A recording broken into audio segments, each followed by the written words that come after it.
It's my great pleasure to spend the next half hour or so, plus some time for questions, talking to you about medical mysteries and the quest to solve them, something that we feel very passionately about in our group at Stanford.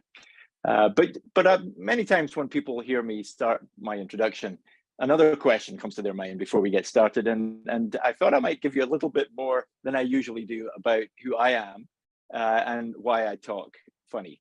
I come from Scotland originally. This is a photograph of Scotland. Some of you might recognize on the left here, one of our best single malts, Lefroy. This is from a little island called Islay, where the best, tastiest and smokiest single malt Scotch comes from.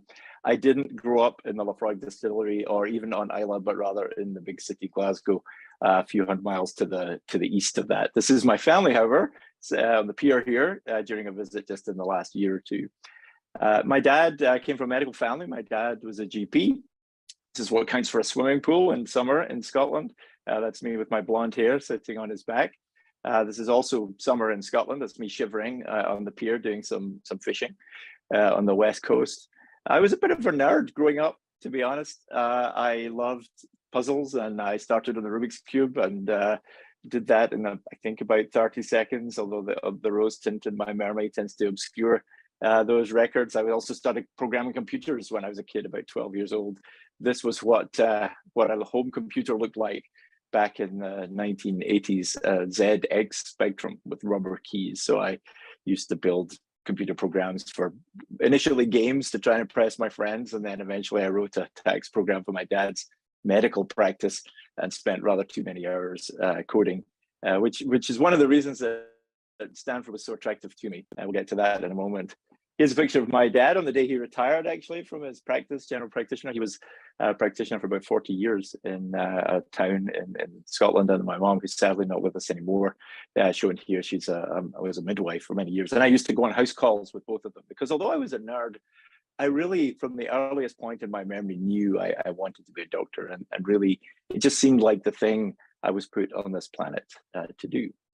Little did I know later, and it was during a PhD in Oxford, that I first realized, this is a picture of me outside Christchurch College in Oxford, completing my PhD, that it might be possible to combine my passions in medicine and data science, although it certainly wasn't called that back then. Computer science, even then, was not something that was readily apparent to a teenager in the west of Scotland. But it's something that became apparent as I went to medical school and visited Stanford for the first time. Shortly after residency, I did take the enormous leap. My wife was kind enough to come with me, and I arrived at Stanford in 2002, originally for a postdoc. I was going to be here for 2 years, and 20 years later, I'm happy to say we're still here. And life is fun. Stanford has been really, really good to me, and I hope it was good to you too. But through Stanford, I've had the opportunity to meet and spend time with, advising multiple governments, including, as mentioned, the Obama administration. We're in conversation with the Biden administration now too around genomics and some of the topics we'll talk about. Number 10 Downing Street, the opportunity to travel to Asia and talk to multiple countries in that region and that part of the world about personalized medicine. Of course, we remain the tech capital of the world, and so the ability to meet with the leaders of the really transformative companies in our era is something that is not far away at Stanford. And it's an incredible moment, because many of these tech companies are now interested in health in a way that was not the case maybe as much as or as little as 5 or 10 years ago. But this is how I'm normally dressed, at least at a party. I think this was my sister's wedding. And we now have 3 American children. This is one of them wearing his kilt. It's a Fraser Tartan, in case anyone's interested. That's my family name, although my last name is Ashley. Fraser is our clan. And this is what I look like at work, where I attend in the coronary care unit at Stanford Hospital as a cardiologist and see patients in the outpatient clinic there who have inherited heart diseases. And as we're going to talk about during the rest of this talk, mystery diseases of all shapes and sizes. So the essence of what we're going to talk about today is a secret code. It's a code that's inside every single one of you. It's the same code for you that's in every cell, but that code is unique for you. Even if you're an identical twin, there is nobody else on this planet, there is nobody else that has ever been on this planet that has the same code as you. And yet that code links you to every other living organism, to the history of your family, and to the history of the human race. This is, of course, your genome. 6 billion data points, 3 billion base pairs of data, tightly wound into DNA and 23 pairs of chromosomes that, if stretched end to end, the DNA from every cell in your body would reach to the moon and back thousands of times. And it contains information. It contains information about how tall you are, how well you can see. It contains information about how you live your life, and contains information ultimately about how you may die. It is in essence part of our humanity. And so it's not surprising that we spent many years trying to work out how to read that code. The code is so large that if you were to stare at the screen for 24 hours a day, 7 days a week, it would take you several months before you had seen the entirety of your genome on the screen. This is a lot of data. And what we're going to talk about today is how medicine has started to think about embracing that data and the good it can potentially do for biomedical research and the application of clinical medicine. But here's a place where we're going to start. This was the day on Tuesday, June the 27th, 2000, after about 10 years, that the genetic code of human life was officially cracked. At least if the New York Times said it was, then it must have been that day. But this was the day that Bill Clinton, just off to the side, and Craig Venter, shown here with Francis Collins, the recently ex-director of the National Institutes of Health, announced to the world the draft sequence of the human genome. And this was a $3 billion project that took 10 countries, 10 years, and thousands of people to sequence just one genome. In fact, at the end of the day, it was about half a genome from just about 1.5 people. But we'll come to that in a few moments. The second genome was actually from Craig Venter, who was shown on the screen there in that New York Times headline. And his genome was considerably cheaper, $100 million. And over the course of the next 5 to 8 years, the cost of genome sequencing dropped so much that it was compared to Moore's law. And being from Stanford, you might be familiar with that. Gordon Moore and Bob Noyce, the co-founders of Intel, Gordon Moore in particular, tried to encapsulate the speed at which technology moved forward, and particularly the number of transistors that could be put in an integrated circuit, thinking that it seemed to double every 1 year. Later, he said 2 years, we'll call it 18 months, whatever. It was really, really fast. Technology was moving really fast. And as you can see, the drop in price of human genome sequencing was going just as fast until in 2008, something kind of extraordinary happened. What happened was that the cost of genome sequencing left Moore's law in the dirt, dropping out of nowhere to the point that you can sequence a human genome today for under $500. That is a spectacular, unprecedented change that rivals and even surpasses the changes we've seen in the technology sector. A genome has gone from $3 billion to $500. And I show this slide a lot in different talks, but I was reaching one day for a slightly more tangible way of showing this rather than a graph. And I was driving back actually from Stanford campus at the time. We lived in Menlo Park. And so I was driving along El Camino Real, you'll remember it well. And I looked to my left, we were going through Atherton. So there was the Ferrari and Maserati garage. And there was this car, a little bit out of my price range as a Stanford faculty member, $400,000. But as I was doing the mental math in my head at the stoplight, I realized that if this car had dropped in price as much as human genome sequencing had dropped in price, then instead of $400, it would cost around a cent. I think initially when I did this, it was 40 cents and then 25 and then 5, and recently as little as 1 cent. A 1 cent Ferrari is what we're talking about when we think about the human genome in medicine. Just quite extraordinary. So what does that mean for medicine? What does it mean for patients? Well, to tell you about that, I want to tell you a story about a friend and colleague of mine. Actually, at the time, he was not a friend yet, but a colleague. This is Steve Quake. And he was the professor of bioengineering and chair of the Department of Bioengineering when I went to find him in his office, and I hadn't actually met him before, in around 2008, 2009. And he had made headlines that last summer by sequencing his own genome in just a few weeks for as little as $50,000. Now, I've just told you that you can get a human genome for under 500, so that seems really expensive. But the one before his genome, his was the 5th in the world. The one before him was $250,000. So this was a massive reduction in cost and had also taken several teams multiple months. And he did it in 5 days with 2 people in his lab. So this was an incredible feat that made headlines around the world. And I went to talk to him about a seminar, but actually we never got to that seminar. And the reason was, after I snaked through the Clark building at Stanford and found through the gratuitously complex numbering system his office, and inside his office found him, you know, with stacks of papers all around him. He was there pecking at his keyboard. And he called me over and said, hey, before we start, take a look at this on the screen. And on the screen, he showed me one of those old HTML web tables. And it seemed to have a lot of G's and C's and A's and T's. That's not what I recognized as genome data. But I wasn't used to seeing it on a screen in this format. And I said, what is that? And he said, well, that's my genome. And this was just a jaw-dropping moment, because here was the 5th person in the world ever to sequence a genome. He sequenced it with a technology of his own invention, and here he was scrolling through it on the screen in front of me. For context, at the time, and I have been since that time and before, running a Center for Inherited Cardiovascular Disease at Stanford, where we send genetic testing to labs for our patients. And at the time, I would typically send a panel of 8 genes, and it would take about 3 months to come back, and it would cost around $5,000 to $10,000. And he was showing me not just 8 genes, not just 8,000 genes, but all 20,000 of his genes and all the other information in between. And he'd sequenced it by himself. This was just an incredible moment. But it went further than that, because he started pointing out specific genes and saying, have you heard of that one? Have you heard of that one? I'm not sure if he thought I had a photographic memory for the entire human genome, which I definitely did not.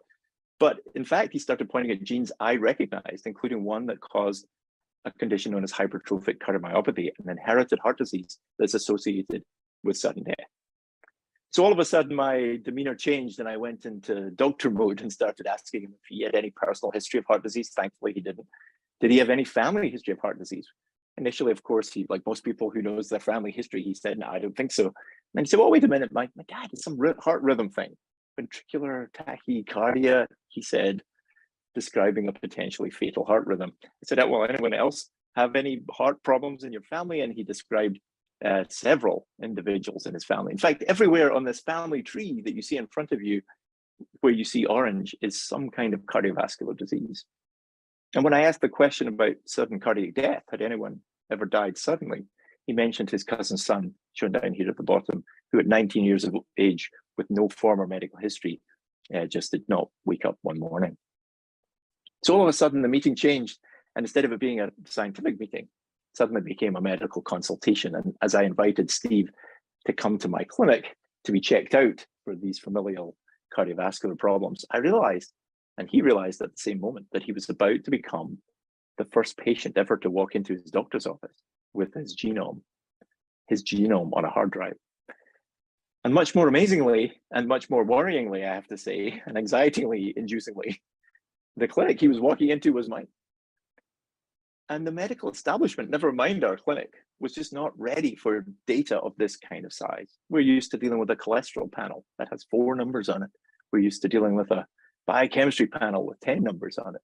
We're not used to 6 billion base pairs of data, and indeed data that could speak to any disease and every disease. So this was a new era that was beginning. And so we started to call our friends and think about how we would start to attack a genome in the context of both a single individual and in the context of potentially a short medical visit with an individual. And we put together a team. These were the junior leaders at the time. Like me, they all look a little older than they did back then, 10 years ago. But they put together tools like the one you see on the screen, where we can give specific genetic information about the risk of individual diseases, many different diseases, all from one genome, all from one test. We can even integrate that with environment and with lifestyle. Wherever you see large font size on this particular graph shown here on the right, it's something to indicate that the disease is at higher risk. And every time there's an arrow, there's an environmental or lifestyle influence, like, for example, here, exercise, diet, coronary artery disease. But we're integrating that with genetic data for the first time. And this was kind of an amazing moment for us, and we were very excited to do it, but I don't think we quite realized the impact at the time it would have when we released this into the world. We ended up for several days getting lots and lots of calls, including to speak to NPR. This was on the morning edition show from a number of different media outlets. And I think people were fascinated with the idea of personalized medicine, the idea that the genome in some way tells you something about what it means to be human. And more than that, that maybe it's time we start to think that we could get personalized care from our doctor in a way that we expect personalized care from, let's say, our hairdresser. But medicine isn't to date been set up by that. And we were privileged and honored to spend time talking with the Obama administration and thinking about precision medicine as it moved forward in the in place of the genome in medicine. And the work was even fortunate to be featured at the Smithsonian. This is a picture, and I would get text messages every few months or every few weeks as somebody would go by and be rather surprised to see some faces they recognized there. Well, to take you to the next chapter in the story, I wanted to take you to Buffalo in New York. And I don't know if any of you are from there, have visited there, have relatives who are there. I personally only knew one thing about Buffalo in New York before this moment in time. And this is it, Buffalo chicken wings was really the only thing I knew. And I appreciate there's a lot of much more value to Buffalo than chicken wings. But even the story behind chicken wings is really interesting. And I don't think I have time today to go into it, but if you're interested, it's both in the endnotes of my book and online if you want to Google it. They really do come from Buffalo, which was the first thing. But the reason Buffalo is important here is because it was in Buffalo that the individuals who were recruited for the Human Genome Project were recruited. And indeed, here is the original advertisement in the Buffalo News. It ran on March 23rd, 1997. And it was essentially looking for volunteers to participate in the Human Genome Project. The idea was to get 20 people to then choose 10 and mix their DNA together so that nobody could be identified, and then build a human reference sequence. Turns out things moved a little more in a slightly different direction. And I certainly have more time to go into that in the book if you're interested. But the reason I mention it is because one of the two people whose DNA makes up most of the genome was Dutch. And it turns out that there's a very important variant in the genome that determines your likelihood of blood clotting in the Dutch population. So just pause with that information for a moment and I'll tell you about this family and this phone call I got. Basically, I got a call from John West, who's shown down here at the bottom. One day, it was in the aftermath of the paper around Steve Quake, and he started telling me about this problem he'd had with a blood clot in his lung, and that he'd treated it using warfarin, a blood thinner, you might have heard of that, and that he'd gone on to find that he'd had another blood clot, even though he was taking his medications exactly as he should. And I was very interested and compassionate about this, but I wasn't sure why he was calling me, because this sounded like a hematology problem. And I was getting ready to refer him to one of my colleagues in the blood service. But then he said, oh, we spotted what you did with Steve Quake's genome. And I've just sequenced my entire family. And I've been analyzing the data with my daughter who's in high school. And I wondered if you could help us. And I paused for a moment, because right there is a kind of Stanford moment. And I had to rethink again. I went, so wait a minute, you at the moment we're still talking about 8 people in the world who've had their genome sequenced. You've sequenced your entire family, and you and your daughter who's in high school have been analyzing these genomes. And I just thought, for some reason, that I went to the poor science teacher who was looking after Ann West's AP biology class there when she brought 4 full genomes to school to analyze as part of her AP bio project. This is a very Silicon Valley thing. Turned out John West was the CEO of a company that was sold to another company, Illumina, that had developed the principal sequencing approach that still to this day is dominant for sequencing genomes. And they decided to sequence 10 people. And in that 10 were his 4 family members, shown here. And indeed, he and Anne had been working using Microsoft Excel, believe it or not, which at the time could only hold about 200,000 rows, which is not enough to sequence a genome.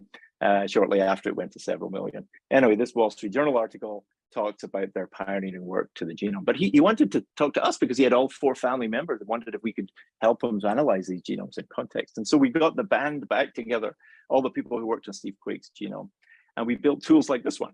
How do you map a whole family's DNA? So these are the 23 pairs of chromosomes. You don't see the Y there, but all the other ones shared by 4 family members. And every place you see a color is an area that maps to a particular inheritance mode from mother or father, shown here. So pretty colorful, but the first time we'd ever been able to map exactly within a family which piece of DNA went to which individual in the family. We were also able to do things like this. This is the risk of coronary artery disease of all 4 family members. You tend to think your kids are going to be somewhere between the 2 of you, But here I'll tell you that the risk of coronary artery disease, heart attacks, for the mother and father is shown in the middle of the screen, and their son is shown on the left, lower risk. Their daughter is shown on the right, higher risk. But the thing about a genome is if you can do this for coronary artery disease, well, you can do it for a whole bunch of other diseases, celiac disease, neuroblastoma, pancreatic cancer. If you can do it for that, you can do it for literally every single disease we know about, because now we have the power of data in our hands. So we published this paper as well, and it was well received. We actually formed a company at the time, very Stanford thing to do, but we were getting lots of calls at the time, actually, of people who were sequencing their genomes all of a sudden and were interested in interpretation. And obviously that's not something we could do in our Stanford labs. Personalis is now focused on immuno-oncology, specifically the idea of using the genome to help with cancer treatment and cancer therapy. But at the moment is the company, I think, that has sequenced the most genomes in the US, which, just to put this in perspective, these were the 10 to 15 in the world. Personalis has now sequenced 150,000. And worldwide, we're getting close to more than 1 million genomes sequenced. Well, it's not just people who call up who have early access to technology that benefit. And over the course of the next few years, we realized that having the genomic information could help all sorts of patients of all sorts of shapes and sizes, including newborn babies. And the baby I'd like to introduce you to now is one who came to our attention when she was 36 weeks of gestation. So she was still in her mother's womb. And it had been noted that her heart rate was low. Sitting, watching the seminar, imagine your heart rate 70 or 89 beats per minute. A little baby swimming around in a mother's womb, it should be more like 140. But her heart rate was 70, about half what it should have been. And so we transferred her to Stanford Children's Health and delivered her by cesarean section, where we realized that this wasn't heart block, which is one explanation for low heart rate in newborns, but rather long QT syndrome. And that's an inherited syndrome that affects the electrical activation of the heart. This is the ECG, the electrocardiogram, and it doesn't allow the heart to reset after each beat. And because it can't reset properly, it essentially they can't restart the next beat. And so the heart rate is overall a bit slow. The problem is not that slow heart rate, though. A baby's heart is perfectly compliant to deal with that slow heart rate. The problem is it predisposes to potentially fatal heart rhythms like the one shown in the middle. This is called torsade de pointes. The French word rather belies the fatal and potentially fatal nature of the rhythm, turning of the points, as you can see on the screen. This particular rhythm is not associated with any output from the heart. And in fact, on her first day of her life in the outside world, this little one suffered 5 cardiac arrests. 5 times we went to the bedside to try and bring her heart back.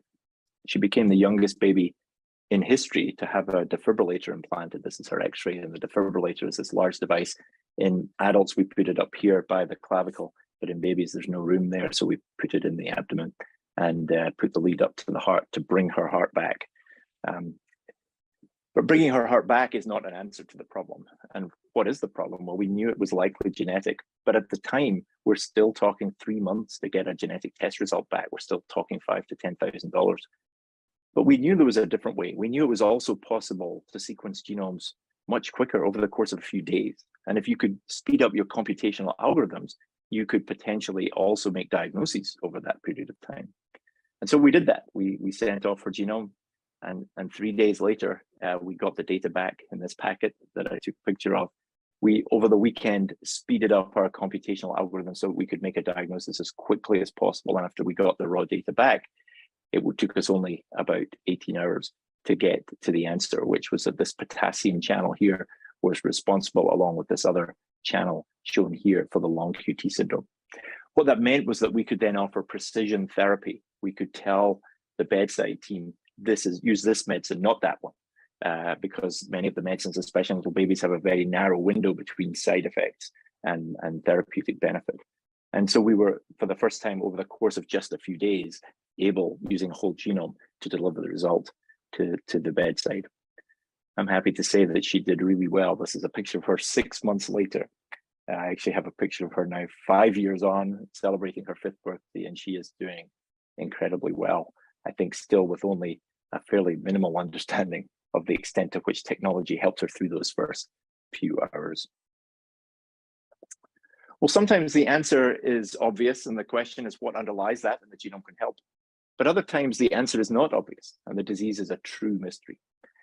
And so I'd like to tell you a story of one family that we got to meet through our Undiagnosed Diseases Network. This is a national, actually international network of doctors, medical detectives who attempt to use the genome and really any technology possible to solve medical mysteries. And we not uncommonly get patients who show up with stacks of medical notes this high. They've been to doctor to doctor to doctor over many years with no answers. And this is called a medical odyssey. And it's called a medical odyssey over this famous story from Homer, the Odyssey, with a 10-year journey back to his betrothed after multiple shipwrecks and evading giants with one eyes who were trying to eat his crew, and strange animals and siren songs. There's a reason that we label what our patients go through as a medical odyssey. I also like this picture. I put it on the slide because it says one of the 10 best books of 1996. Which I thought was quite amusing. But then also even better on Amazon, you know, if you're interested, you can follow the author, Homer, just in case Homer decides to release any more books. Seems a tad unlikely to me. But I wanted to tell you about these two boys, Carson and Chase. And as you can see, beautiful little boys, blonde hair, great sense of humor. Carson was born first, and essentially his dad realized that after a year he started to slip back in his developmental milestones and wasn't quite hitting them, and his dad realized that something was up, but it was really unclear and no doctor could really help. They went to a pediatrician first, of course, and then a regional pediatrician, a developmental specialist, and others. And when his little brother ended up going through exactly the same thing just a year or two later, they realized this was likely a genetic condition. And his little brother went through exactly the same thing, and they went to see then multiple neurologists, because what happened was that they were unable to feed themselves anymore. They couldn't walk anymore. Their intellectual development was normal, but their motor development was impaired, and scans of their brain showed that the motor center was the one that was the focus of the problem. But none of those individuals, unfortunately, was able to help them. They'd been at that point to multiple doctors. And Danny would spend time with their dad, going to work during the day. Nikki would take over the kids during the day. They would swap when he came back. After the kids went to bed, he would get on the internet for 4 more hours, just trying to think somewhere on the internet. There must be somewhere he could click that could find an answer. He had no idea. Did this mean his boys were going to survive longer than the next year? They seemed to be deteriorating. Where would he go, and what would they do, and what was life going to look like? This is the torture of a medical odyssey, and one of the reasons why we have this network of detectives. And he heard about us, the Undiagnosed Disease Network, and so he was referred to us after multiple years of really trying to find an answer. Just like I described for John West's family, now Standard, we sequenced the entire family, the 2 boys and the mom and the dad, and this is the actual shot from the genome. Because as soon as we sequenced the 4 genomes, and he'd had studies quite similar to whole genomes in the past, but until we were able to do the whole genome on all 4 individuals, it wasn't clear what the answer was. But the answer became clear almost immediately. We looked at the genome data. Here is a segment in this gene called MECR, inherited from Nikki, the mom, to both boys, shown here, an extra T in the genome, 1 letter change. But by itself, in Nikki, no problem. She had developed normally and was living a normal life with no problems. In exactly the same gene, a variant from the dad, from Danny, and had been inherited by both boys. Each of them had 2 hits in each copy. We all have 2 copies of each gene, one for mom, one for dad. In this case, both of these variants that each individual, the mother and father, had, were not destructive in and of themselves because the other version was okay. But in both boys, they'd had knocked out this gene in both individuals. And it turned out this gene was really important for motor function in the basal ganglia, the part of the brain that deals with motor.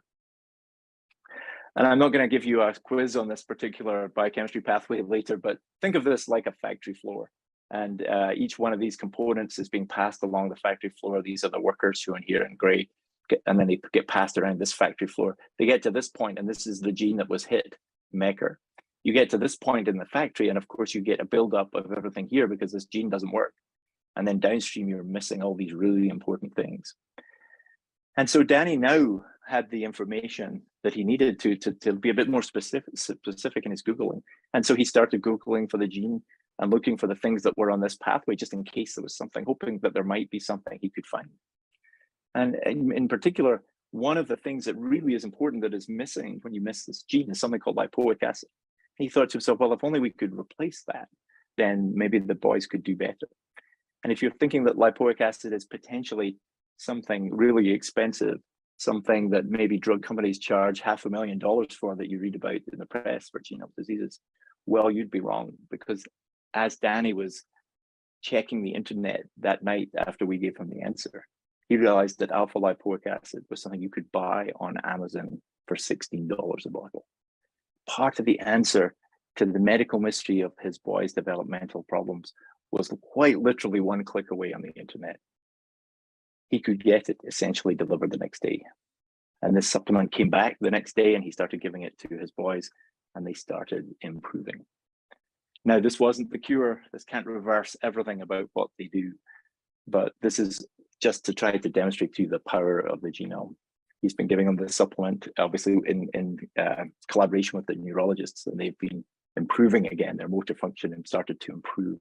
Slower than the normal, of course, but started to improve. And he was lucky. He was kind enough to share his story with CBS Morning News, which also featured the work of our entire network. In fact, this is just one case. We identified 31 new syndromes in the first 2 years of this network, solved 132 cases just like those ones. And we've continued to do that work over the last 4 to 5 years. In fact, one of my proudest moments, I think, was being featured in the last few years. There's been a lot of bad news, but we were featured at the top of This Week in Good News in the New York Times. And this is something that is very true. We answer about half of the, we can solve about half of these referrals that are sent to us, but the other half, unfortunately, we still have to keep working on, and we never give up. So for the last few minutes, I wanted to talk about a different genome. This is actually the entire genome on the screen. These are the amino acid letters, and it's a bit smaller than the one I just mentioned. You'd have to spend months looking at the human genome, but this one's only 30,000 letters in length. But don't let the size of this genome fool you, because size can fool you a lot. This is the genome of SARS-CoV-2, the virus that has wreaked havoc around the world and that none of you on this call would have escaped because it's everywhere.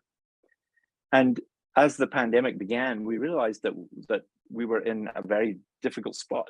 In fact, when we look back at what happened in the 1918 flu pandemic, many of the things are very similar. I mean, you could sort of cookie cutter the things that were happening then, to do with people not trusting science, people not wanting to mask, people not wanting to lock down. Very, very similar. One big difference, 100 years later, we have genomic technology. And so within a few days of the release of the genome of SARS-CoV-2 from the Chinese Health Authority, there were diagnostic tests being made around the world. It's the reason that we've all had things pushed up our nose multiple times over the last few years. But the power is the power of the genome, and the ability to sequence the human genome is exactly the same as sequencing, in fact, much easier to sequence the virus genome. This is the Stanford lab that produced one of the earliest genomic tests for SARS-CoV-2. Of course, now we use it even in wastewater to try and look to see where the infections are coming next. We, in our lab at Stanford, started to look at the genomes of both the virus and the individuals who were coming to the hospital. We realized that those traditionally underrepresented in the world are overrepresented in those who were coming to the hospital. That's what's shown here on the screen. But the age of genomic vaccines is what really blew everything away. And you're very familiar, of course, and you likely have received vaccines from Pfizer and Moderna. In the rest of the world, just as important, the AstraZeneca vaccine. And all these vaccines have had ups and downs, but we should not forget that none of this was preordained. The idea that we'd be able to get a vaccine approved in under a year was just something that nobody could think of. And the idea that that vaccine might be effective at the 95% level for any cold symptoms. This is not for death or dying. This is 95% for any cold symptoms. In the trial, 100% for death or dying. We just don't have drugs that good. And although there's been a lot of bad news, the idea that multiple vaccines were approved within a year at that level of efficacy is quite remarkable. And it's all because of the power of the genome, understanding the genome. These are RNA vaccines, as you know well, and the code that we understand for the virus allows us to move quickly, and the new Omicron variant vaccines are coming shortly. Even preventing the next one, also important for biosurveillance based on genomics. All right, the last little story I wanted to tell you just before I talk is we've talked about cost, but sometimes what you need is not cost or accuracy. I haven't talked much about that, but accuracy improved a lot in the last 10 years. Sometimes what you need is speed. And that was the case for the next patient I'll tell you about, Matthew. Matthew started to have a cough and cold symptoms in the first winter of COVID. His parents and he obviously thought he had COVID, and so he went to his local hospital with fatigue and cough, but he realized quite soon after, when we did this kind of scan of his heart shown here, that actually he was suffering from heart failure. Your heart should normally contract significantly with each beat, and as you can see, this one is really just wobbling a little. This blue shown here is a valve in his heart leaking significantly and sending blood backwards instead of forwards. He was airlifted to Stanford Children's Hospital, where he rapidly deteriorated into cardiogenic shock. That's an unsustainable disease and an unsustainable moment in time. So he was crashed onto a heart-lung machine called ECMO. And finally, in fact, this surgical device was implanted into his chest, where it is here in this photo. The battery for it he is wearing around his shoulder. But the question at that point, having stabilized him and have saved his life, was, well, what to do next? Because if he had a potentially reversible cause, like something called myocarditis and inflammation of his heart, then he could potentially have that device removed and go back to having a completely normal life. But if he had a genetic heart disease, then he needed a heart transplant. So what could we do? How to make the transplant decision? Well, we could do a genome, but if we were to do that, it would likely take some time. Certainly back in the day, as I mentioned already, there was a 50-hour genome. We did a 42-hour genome with the little baby that I showed you earlier. And in the interim, Stephen Kingsmore, a colleague of mine from San Diego, had essentially won a Guinness World Record for sequencing a genome and making a diagnosis in as little as 19.5 hours. That sounded more like it. But we had even wondered if we could go faster. And the problem was that if you sent a genome to a standard commercial organization, it could still take 56 days. Even the rapid ones were 7 days or 2 days. We wanted to go faster. So I pitched this to some of my students. This is just in the last year now.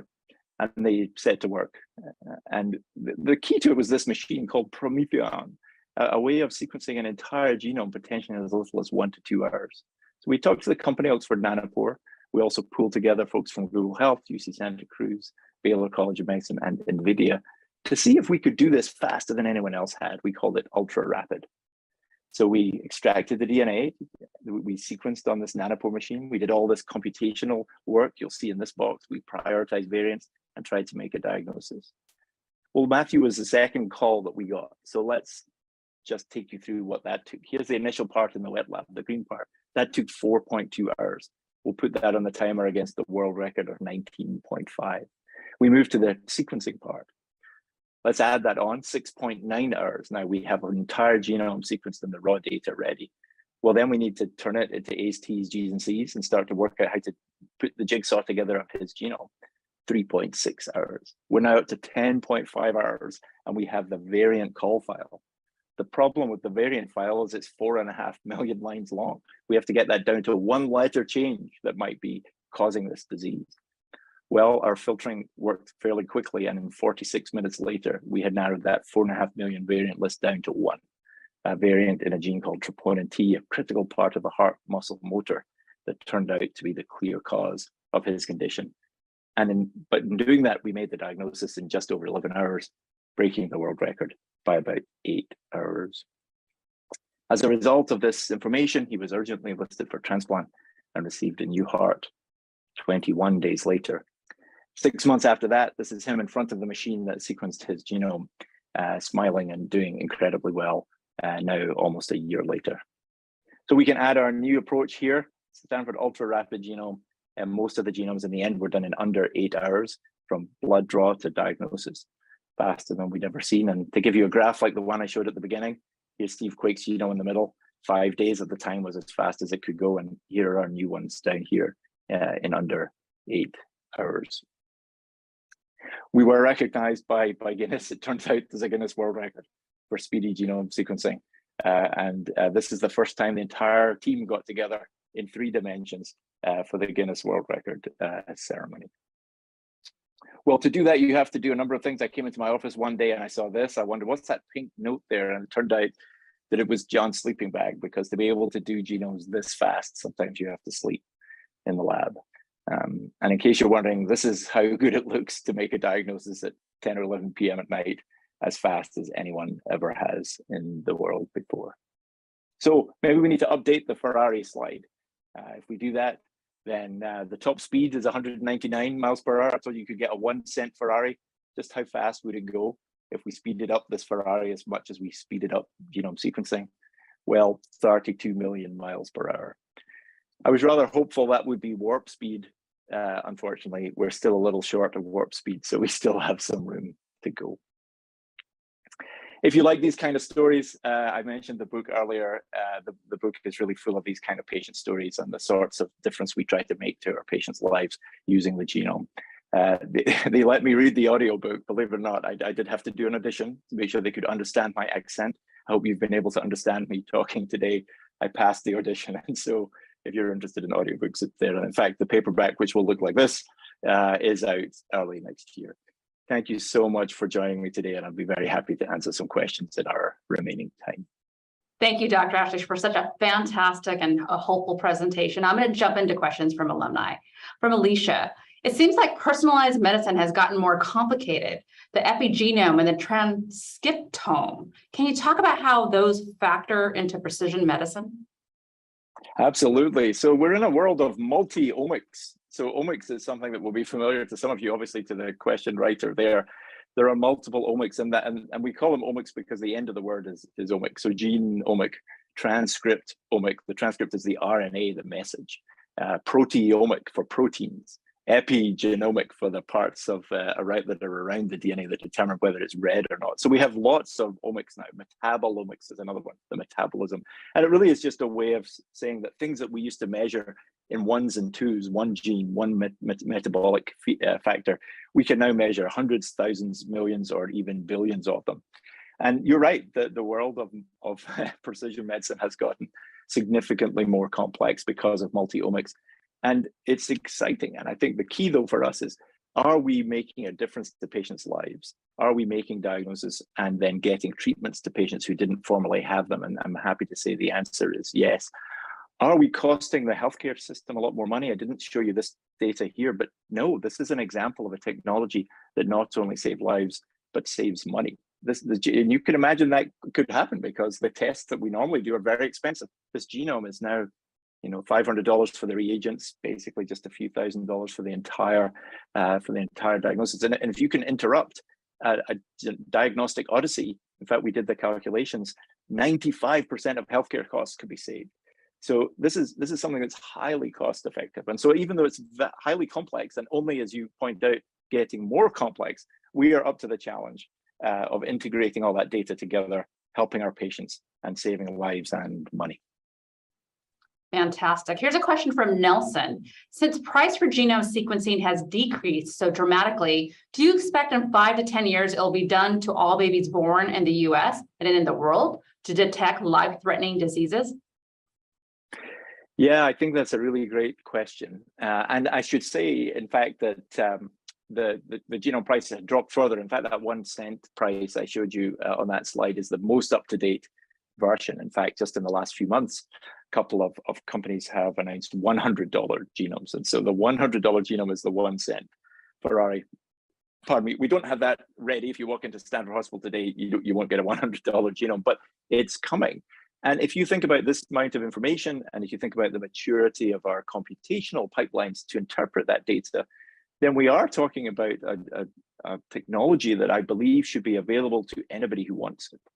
Certainly true that the technology used for our neonatal screening, which is almost universal in the US, is technology that is decades old. And we're talking with the genome about a technology that's much more powerful. I think it's likely that that will happen and that will be made available, and that it might even be a direct consumer sort of situation. But of course, I currently believe that most of the interpretation of the genome is that it's best to happen within the context of your healthcare system, because this is complicated data. And especially when we think about doing that on newborns who are not old enough, of course, to give consent, that requires some careful thought, because there's information in a genome about diseases that might be relevant 40 years from that moment. diseases of late onset Alzheimer's disease, for example. We can look at genetic variants for that. But if our aim in screening, especially newborn screening, is to avoid really big, significant diseases and to do that with the most power that we can, then I do believe it should be made available and people should have that choice. Here's a question from Todd. What do you think of proactive value of genome sequencing? Since we're discovering and validating a rapidly increasing number of genetic contributors to disease, monogenic, PRS, et cetera, and many of these have established interventions, won't this become one of the most important ways to improve human health? Yeah, thanks for that question. And I do agree with you, actually. So I've focused on the last 10 years, basically, of history of our use of the genome, which by nature has focused on those diseases with the highest impact on an individual basis. And that wasn't necessarily something I would have guessed was going to happen. When we did the original Steve Quake genome, we gave 3 examples. One was, of course, the ruling out of Steve inheriting the variant that caused sudden death in his cousin, or rather that his genome didn't have obvious variants for that cousin's son. But the other 2 things we did, and the ones I showed on the screen, were actually more about preventive genomics. And in fact, over the course of the next 10 years, they have not become mainstream, but they're getting there. You mentioned PRS, which for everyone else stands for polygenic risk score. And I did give some examples of that with the John West family situation, where you can use the genome to basically give a modified risk of every single disease, because every disease has some genetic component. And so I do think that the future of preventive care will have genomics absolutely at the center. And in fact, just this year at Stanford, in fact, in the next few months, we're about to introduce an integrated test for the risk of heart attack that includes not just the things you're used to your doctor asking about, blood pressure and diabetes and your family history, but includes actually your genetic risk, and includes that integrated together to give a much more precise estimate of your risk of having a heart attack, which allows us much more precision in deciding whether you should have a cholesterol medicine. And so I completely agree, whether it's for cancer, cardiovascular disease, or another 3,000 diseases, the genome will be at the center of that as we move forward. This perfectly leads into a question from Keith. So genome can be used to detect disease, but how about it to use to detect good health? That is, some people do not get affected with HIV or COVID, but what can we learn from their genome? Yeah, and I touched just quickly on that towards the end, the work that we've done looking at people affected with COVID, and we are part of a global consortium. One of the amazing things about COVID, and there are plenty of silver linings as well as the challenges we've all been through, one of the silver linings is that there was a global response in the scientific community, the genomics community, the vaccine community.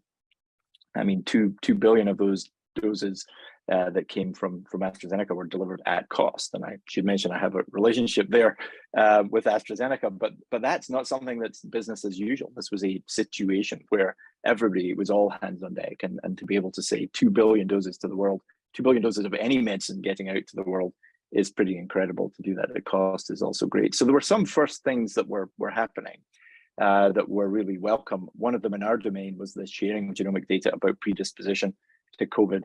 And as you know, as the questioner mentions, the predisposition to multiple diseases, including infectious diseases, is coded in our genome. But until we get large enough amounts of data, and we contributed a few thousand data points to that, but the overall numbers were much more like hundreds of thousands, and probably getting close to millions now, of course, for the genomic study. We start to see signals that we wouldn't see in the smaller data set. So that kind of global collaboration, if not new, was certainly scaled up during COVID. And so I think it's going to be part of our lives going forward. And our medical record systems are going to have to work out how to integrate that information. At the moment, they're very good at billing. They're very good at following up information that's in the data format, but they're not really built for genomic level information. But what should happen is when you go to your doctor for your next prescription, you know, your medical record should look up your genome and advise the doctor what the best medicine is for you. And that's truly the future that we're working towards. And we have some movement towards that also at Stanford, I hope, in the next year or two. We have a question from Jerry. How private is the gene sequencing? Is it kept from insurance or long-term healthcare insurance companies? Yeah, really important question. data privacy is something that we've been focused on from the beginning. In fact, when we published the first paper about Steve Quake's genome, we worked very closely with Hank Greeley, of course, a world famous ethicist in the biomedical sphere from Stanford. And he was involved, in fact, in the planning even before we released any information back to Steve, and really helped us think through how to do that, both from a consent perspective, an ethics perspective, but also as we began at that moment to think data privacy. On the ethics side, of course, whenever you sequence your genome, you are by definition sequencing half the genome of any of your first degree relatives.